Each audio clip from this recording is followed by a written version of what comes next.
everyone. Thank you so much for joining me today for our virtual event on the topic of leading a venture-backable business.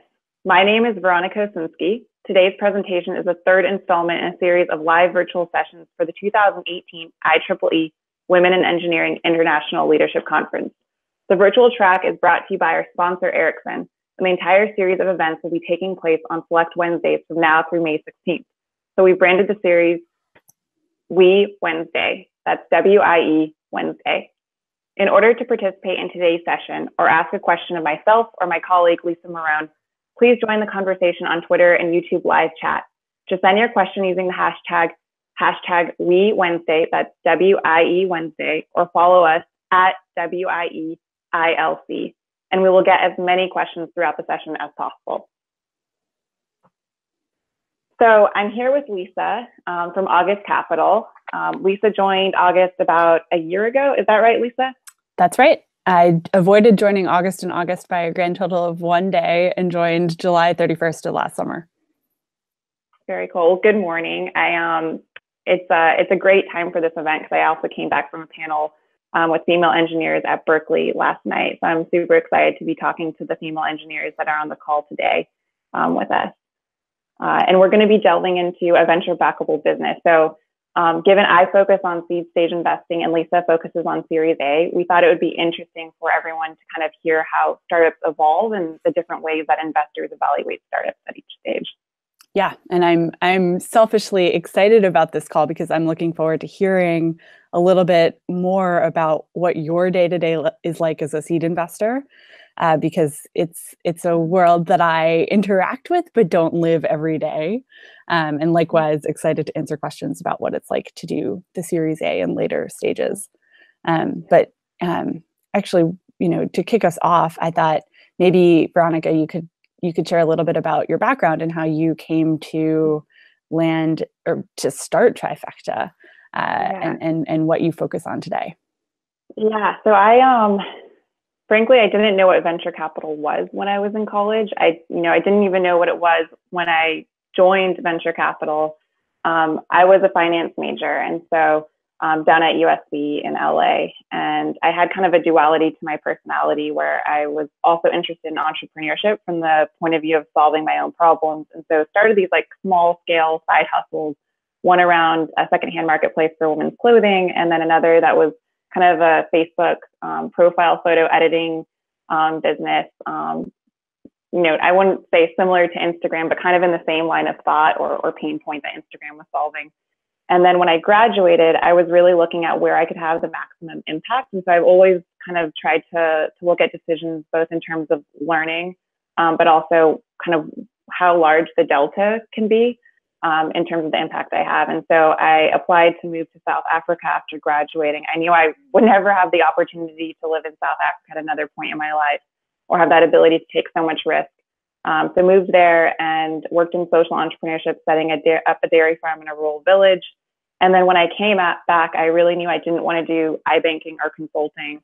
And during that time, I'd been introduced through my school's network to a gentleman that was a former managing partner at Sequoia Capital called Mark Stevens. And he was looking for someone to help him with his kind of post-Sequoia investment activity. And so I kind of flew up here, interviewed, and then moved 2 weeks later. And that was kind of getting, I would say, thrown headfirst into a very different industry than I had been used to before, and just really fell in love with, I would say, ultimately helping people, helping entrepreneurs. And that's kind of the core DNA, I think, of the VC is really kind of that desire to help those around you, which matches to my personality. And then working with Mark allowed me to launch Trifecta in 2014, which I can talk a little bit more about later in this conversation. It's fantastic. And what about you, Lisa? Because you have an interesting background. Yeah, I feel like you, I had no idea what venture investing was before probably 4 or 5 years ago. And as graduated from Yale, had studied biology, was deeply interested in science, went to work at Bain as a management consultant in New York, and quickly realized that I missed being around science and being around entrepreneurship and working on smaller teams. And so when I went back to grad school, and I did a joint JD and an MBA. I was thinking about, how do I join a startup or help support startups? And in my first summer, I had an offer to join a VC firm, but ended up turning it down to work at the White House instead, because the White House wanted me to help think about innovation and how to start entrepreneurial ecosystems in places that weren't San Francisco or New York or Boston. And that work was fantastic. And then, ended up working at a startup the following summer. And then the opportunity at August was actually introduced to me by a friend who herself was a founder who had fantastic things to say about the team here. And so interviewed and got the job, and have been very lucky to land in a job where I get to help support entrepreneurs and scientists and makers, which, like you, I derive a lot of joy from. So yeah. We're lucky that it's a very rewarding profession and very human capital oriented as well. So, and that's kind of a good segue to, I guess, opening the kimono on how VCs look at businesses and kind of the common questions that people may have about what exactly goes through a VC's mind when they're evaluating a business. Mm-hmm. And so I can perhaps talk a little bit about from the seed perspective and some of the learnings I've had over the past 6 years being in venture, and then would love to hear how you guys evaluate companies at August Capital from more of the Series A hat. Mm-hmm. So, yeah, I'm really curious how you come to meet founders in your process. Like, do people that you meet tend to already have a fully baked idea, or are they still thinking about it? What by way of traction do they usually have? All that. Yeah. So when you think about kind of those different channels where you meet founders, I think I kind of see it as like a two-prong. So one is just cold outbound, which I really believe in. If you think someone's doing something really cool and innovative and exciting, kind of just reaching out and telling them that and explaining why you think it's interesting from an investor perspective and kind of meeting with them. So I see actually cold outbound as a very valuable channel that, unfortunately some VCs don't necessarily see that. I see it as an expanding my network and making sure I'm seeing things that may not be in kind of the various networks I'm part of. I'm not going to sit on a throne and kind of expect everyone to come to me. So that's one prong in terms of the founders I meet with.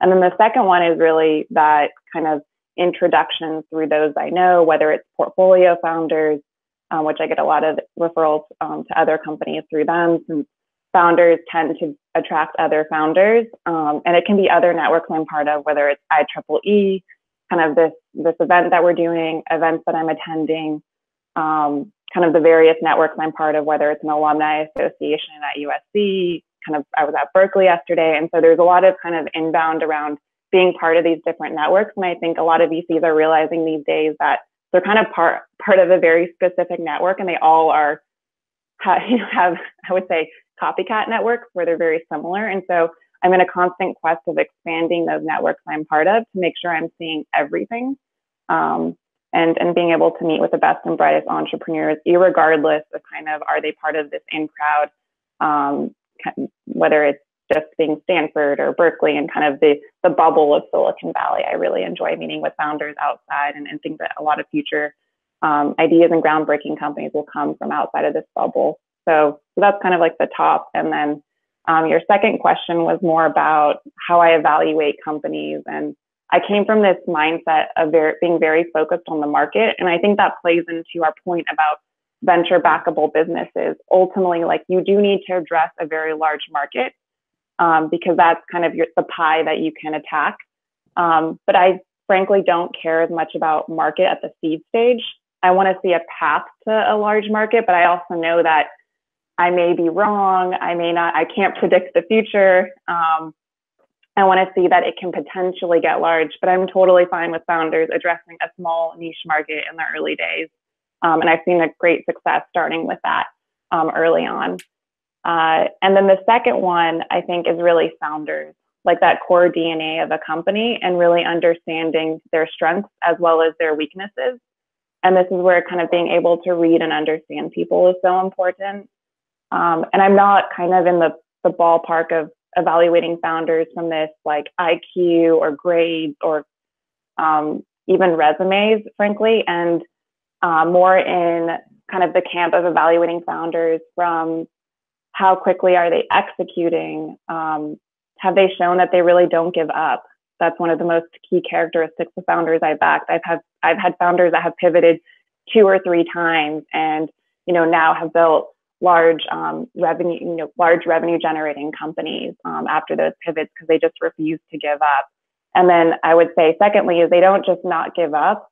They understand when they're running into a brick wall and then maneuver around that and listen to the market, and kind of whether it's pivot or evolving their business, they kind of modulate based on that feedback. And so it's really not about grades or what schools we went to. It's about kind of these more execution oriented and personality oriented traits that I look for. So I'm curious, actually, from your point of view and Series A, and how you develop these relationships with founders, since I obviously refer founders to you and we share portfolio companies.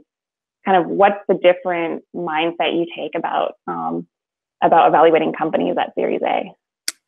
Yeah, the core behaviors are exactly the same. You talked about the founder being and reading people being, the real art of what being a venture investor is, and also the market size, right? And seeing a path to something really big. I think we have this refrain, team, TAM, team, meaning 90% of our diligence is really around who you, the founder, are. How expert and passionate are you about the particular space you're tackling? Are you attracting people to come and join you in that effort, demonstrating leadership? Are you really trustworthy and authentic and honest? And do you conduct yourself with integrity? And all of that plays into how we conduct diligence, because, Veronica, for example, you meet companies much earlier in the process, and probably right as you're thinking about giving an entrepreneur a check is when I might start to meet him or her. And especially after they've raised seed funding, start to check in on, okay, great. Like, you're probably going to raise Series A 12 to 18 months from now. Let's talk about what metrics you're tracking to get there. I am always happy to give really objective advice about what I would want to see when you come to pitch my partnership at Series A. And then, we tend to stay in touch and hope to meet a couple times before that more formal pitch process happens. And so it's a very relationship-driven type of business. I think I from have a question. Yeah, go for it. I was going to say, I have a question we wanted to dig into. You mentioned kind of the founder's importance, which we kind of both agree on, and kind of trustworthiness and authenticity. How do you begin to evaluate that? And I'm curious the methods that you kind of reach these conclusions. Yeah. So some of it is, you have some sort of spidey sense about, on first meeting, do I really enjoy a conversation with this person? Do they seem trustworthy? All of those things that are very qualitative. Also try to be really sensitive to bias in that process, because there's a lot in that we're all human. We're probably going to be more comfortable around people who are more similar to us than not. But that's probably the first screen. And then in our diligence process, we do some formal steps to vet trustworthiness and all of those, in that every founder that we back, we do reference checks on people who have worked with you before, with people who are your customers, who are your former bosses and mentors, or your former investors. And then we do references with customers to see how they're valuing your product and what customer service has been like over time. And we try to do some blind references too. So we even talk to people who you haven't kind of teed up for us. nicely. Yeah. And then, I think that's a good takeaway actually for the audience on kind of what you can expect at, even some of the seed checks. And I also look to talk to customer reference checks, since knowing how the customer loves or engages with your product is so important, as well as getting a sense of you through those that know you and have worked with you closely. And so for those that are listening in the call and are curious what we actually do when we're evaluating companies, it's not just kind of feelings and hand waviness. It's really trying to dig in and make sure we're aligned with the vision of the company through these more tangible kind of due diligence, packet building activities, talking to personal kind of references and customer references. So and potentially market, understand your market. Yeah, exactly. And when we sit around, so, August Capital, I am a principal here. There's 4 general partners here. Every Monday from 12 to 3 o'clock, we sit around a table and we talk about all the companies that we've seen in the prior week. And if a company has presented to the partnership and we're now in diligence phase, whoever is running point on those diligence calls and customer interviews reports back and is honest about, I heard this, I have this concern based on this feedback. And then we talk about, how much of a concern that should be, how much we should weight it, and what, if any, more information we would need to gather to feel comfortable writing the check. And so I would say in our process that type of diligence matters a lot, much more so than market sizing and all of that. Yeah, I obviously have seen a lot of seed companies that I funded go on to raise Series A, and some kind of struggle during that process as well. And I think there are some helpful tips that the audience can get around how do you kind of run the most efficient Series A process, and kind of what would you recommend founders going into that as a Series A investor, kind of what's good to do, what's not good to do, what have you seen, and maybe you can point to specific examples as well. Yeah. I love this question. And I think the number one thing is, I worry that a lot of founders are coached that the most important thing is getting in front of a partner as soon as possible. And unfortunately, the way that most Series A firms are structured, there's a bunch of people like myself who aren't yet partners, but who do most of the outbound trying to meet founder sourcing. And we are your friends. We're your best friends because we can give you the objective feedback about how we expect our partners will react to your pitch and what their questions will be. And we can tell you how to tinker your pitch accordingly to maximize success. And so number one point of feedback is figure out who that pre-GP person is at the fund you're dealing with and treat them as a peer and objective sort of truth. And remember that they will have a voice at the table at the end. And so they matter just as much. Number two piece of feedback is, I think there's this expectation that to have a successful pitch, you have to be really salesy. You have to, sell the vision and, sell yourself. And I think what actually really goes further is to say, here's the experiment I ran, here's the data I gathered, here's how I'm taking in that data to make these changes going forward. And so this money that I'm fundraising is going to allow me to test this and this and this. And it's much more analytically driven, thoughtful, often less arrogant and more understated type of pitch. At least in my partnership, that is much more valued than a higher level, more broad vision type of vision. And so we really, really want to see analytically minded, thoughtful, receptive founders. Mm-hmm. And I actually would chime in there actually. And a lot of this kind of goes back to seed stage as well. And was working with just a portfolio company that was added in the past couple of months this morning. And they're at seed stage, just raised a large seed round and kind of looking to set up the processes in place so that their Series A is more efficient and effective.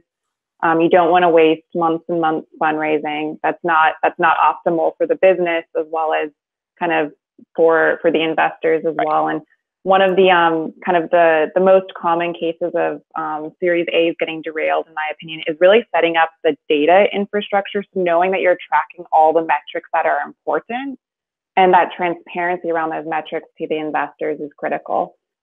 Series A, and this gets increasingly important at Series B and growth stage, where the numbers become much more hard rather than soft and kind of amorphous at the seed stage. But I've even, one of my, the easiest yeses for a company is when the founder shared their kind of internal KPI dashboard, and I could see how data driven he was, and he knew what he should measure as a SaaS company, and was really impressed by his transparency, but also that analytical mindset that is critical for Series A.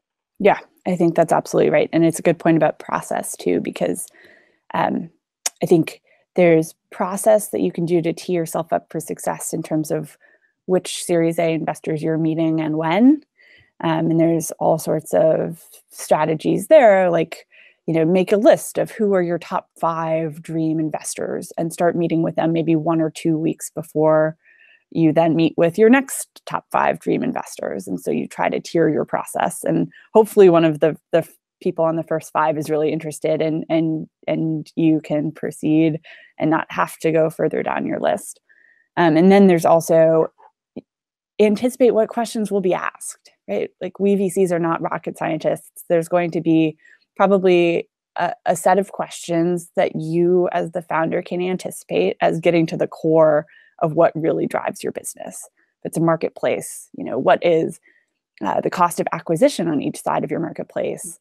What are the transaction costs that you're going to extract? If it's a software business, software enterprise business, what's the average contract value, and how is that trending upwards over time? What do you expect churn will be? And so to the extent you can already have that data ready to go and have a thoughtful answer as to, what you've learned from that data and what you want to see going forward, you'll save yourself, as Veronica said, a couple weeks of having to pull that data together when I inevitably ask for it. And it also just shows a lot more confidence in your business if you can say, oh, yep, totally, like, already have it. I'm not trying to be cagey around that data. I'm being very transparent in terms of, like, here it is, go for it, let's talk about it. And this isn't, frankly, like, just for investors. It's important as a founder to know these numbers and kind of keep them in mind, because everything should be drilling in and driving those KPIs. And so if you don't know it, like, how can you improve if you don't measure yourself? So this isn't just for investors. This is really also for the success of the business. And I think a lot of the due diligence process is mutually beneficial, because it can help founders think about the risks in their business, think more about things that they may have not thought about before as well, and hopefully just emphasize things that they should already be doing for the success of their business as well. I want to double click really quick on the market sizing bit, which matters in Series A to an extent, and I want to explain why, because for the folks on the call who are less familiar with venture capital, I think standing outside the ecosystem, it can appear that we are, giant pools of capital, and you come and you pitch us, and we decide yes or no to give some of it to you. VC funds are pools of capital given by other pools of capital. Those people are called limited partners, LPs, and they're, endowments, pension funds, fund of funds that amass other people's money from smaller pools of money. And they invest in venture capital funds to get a return. And they're on average expecting to get about a 3x net return. And so if you have a venture fund that's, say, $100 million, and that fund needs to return $300 million net to its limited partners, that means that over the course of 10 investments, it needs to expect a certain amount of return. And so, in venture economics, not every company ends up growing up to be Facebook. And no VC is going to expect that every single one of its portfolio companies will have that type of outcome. But there certainly has to be the potential for any given company to get to a scale of that size. Because if 9 of the 10 investments don't and one does, that solves that needing to return a certain amount to your limited partner's part. And so in our diligence process, when I say, our mantra is team, team, TAM, team, the TAM part is all around, can we see that path towards this being a multi-billion-dollar company? Can we see this being a public company? And that does not mean that it needs to be that today. A lot of the best businesses started really niche. Uber was only black car limos in San Francisco. I'm sure there are many other examples of somebody that just developed a beautiful product, really tailored to a very particular niche case, but it had that path to be able to grow into something bigger. And so, I see so many entrepreneurs building wonderful businesses, and some of them are even already profitable.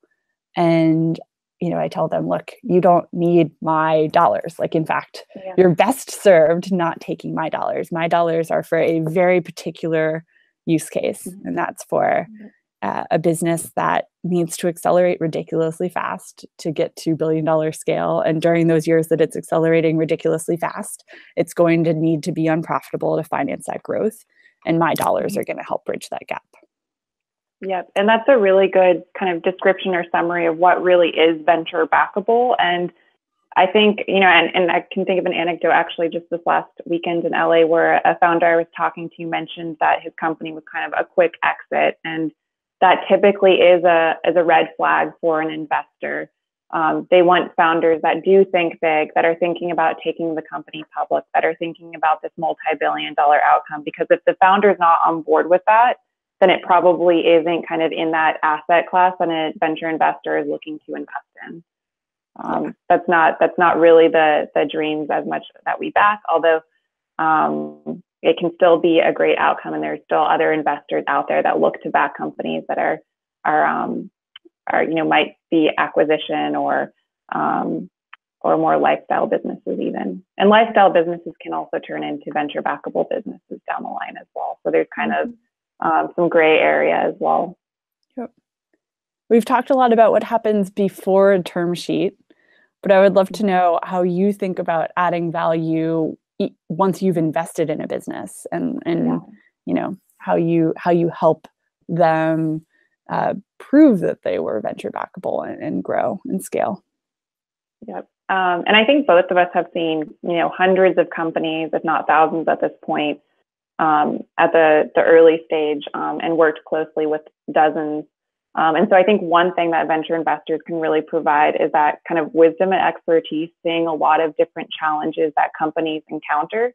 Some are very common and some are unique to businesses, but sharing that wisdom can be very useful. So I can give you a really concrete example, like I mentioned just this morning, but helping a marketplace business or SaaS business better understand kind of the metrics to monitor, the metrics to kind of set up for their investor updates to have internally to make sure that they're measuring the right things and affecting the drivers that are important to their success and things that Series A investors will ask.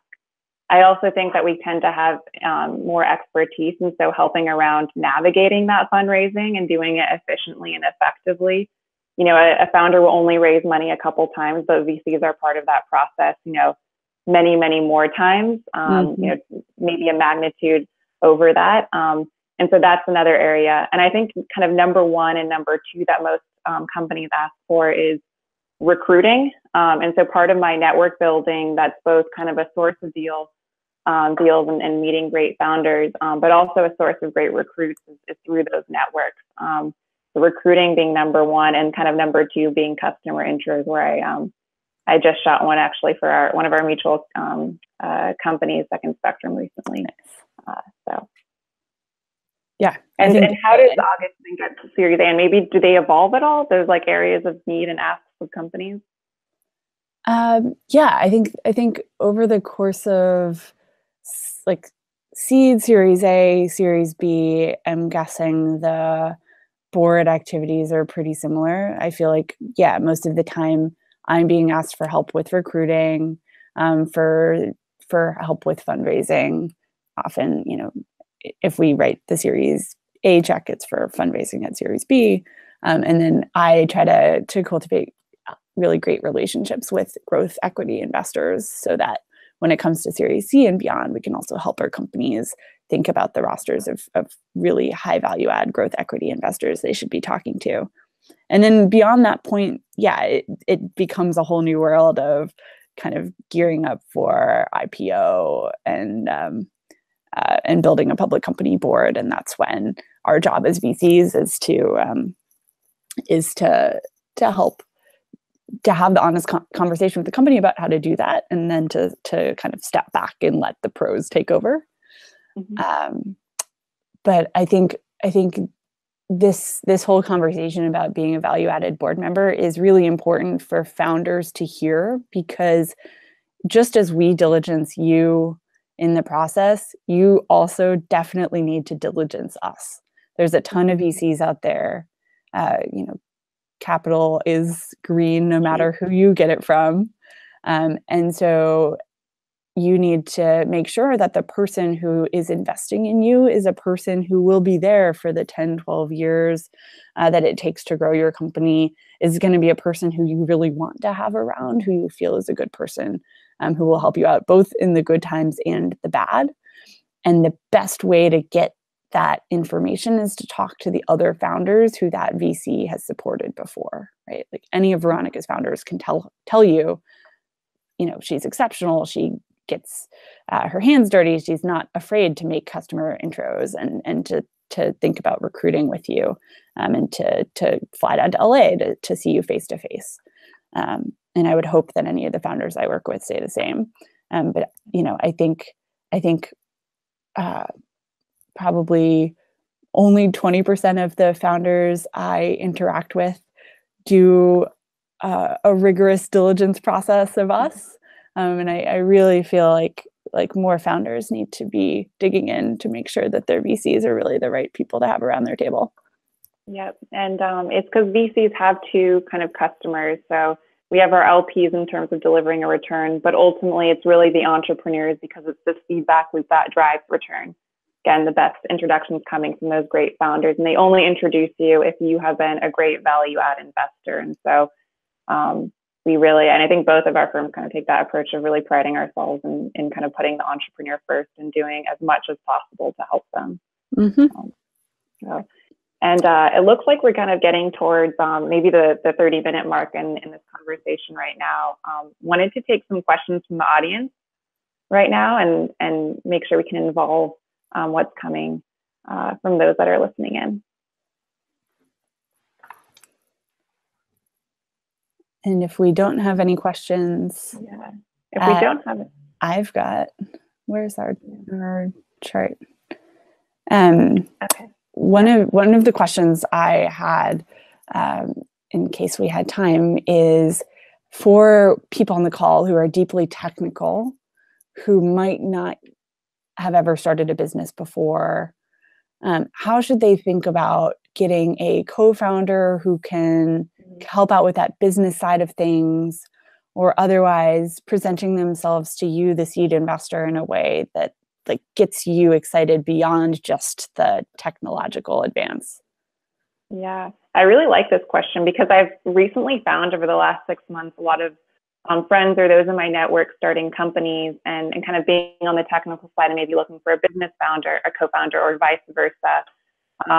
And so I actually recently, yesterday, mocked up kind of a Google spreadsheet for people to share and add their names if they're kind of in that whole potentially looking for a co-founder, or down the line looking for a co-founder, because I think it's something that is tough to do and has been challenging for some of those where they don't have someone off the bat that they know they really want to partner with yet. And so trying to actually create like a shared Google Doc where you get a sense of the person's personality with these kind of funny questions around what your superpower would be, and then connecting offline, kind of the Occam's razor solution to this of founder dating, but I hate that word.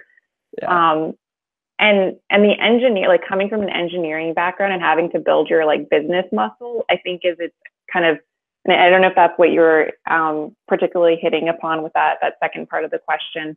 You know, I've seen a lot of founders develop, and I think that this is like the ultimate core DNA of every great entrepreneur, is that they have this insatiable learning capacity. And so they tend to develop skill sets in a lot of other areas. And kind of irrefutably, you tend to wear a lot of hats as a founder, whether it's sales or marketing, talking to customers, customer support, and engineering.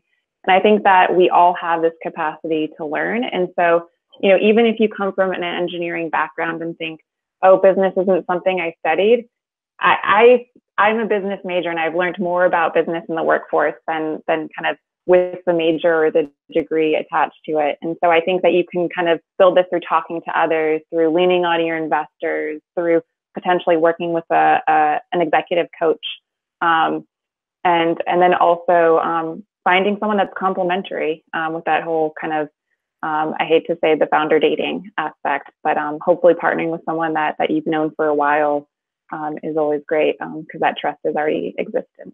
So. Mm-hmm. And any advice on your end? Have you kind of helped founders navigate that process of building additional skill sets or finding a co-founder? By Series A, usually there's, you know, a clear business-driven CEO, whether an original founder or not. But still, there's, to your point, there's so many hats that a CEO needs to wear. And often scaling from Series A up to Series B is a very different set of activities than scaling from Series Seed to Series A. And so I think we end up supporting people as thought and emotional partners in what that journey is supposed to look like. And it's often lonely, and it's often really hard.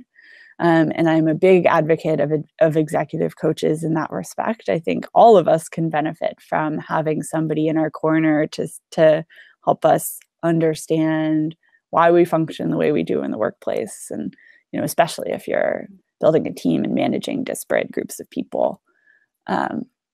And, you know, I think some of our most technical CEOs are our best salespeople. Like, there's one founder in particular who, to this day, continues to be the best sales closer at his company. Wow.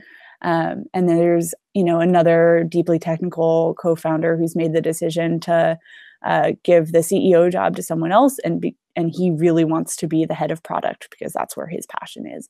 And so these things are fluid, and they, you know, change over time.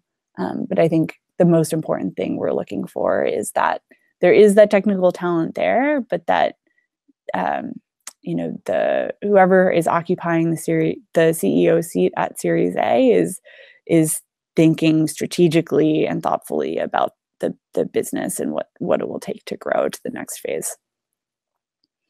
And I actually had a question also for you, and this was a topic we covered last night at Berkeley on the panel I was at. How is it being a woman in Silicon Valley right now? I'm sure everyone on kind of the call has heard about the Me Too movement and the Founders for Change. Are things really different? Kind of what's the real deal about being a woman in Silicon Valley?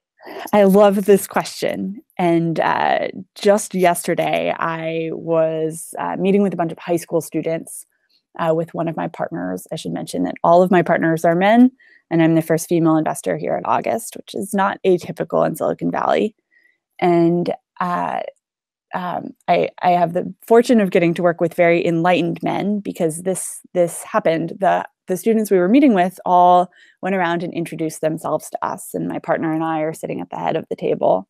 And to a T, all of the high school students looked at my male partner while they were introducing themselves and not at me. Mm-hmm. And, you know, later on in the conversation, one of the female students raised her hand and asked me the question you just asked: what's it like to be a woman in Silicon Valley? And I started to answer, and my partner Billy interjected, and he said, you know what, I have a really great example of what it's like to be Lisa. everyone around this table, when they introduced themselves, only looked at me.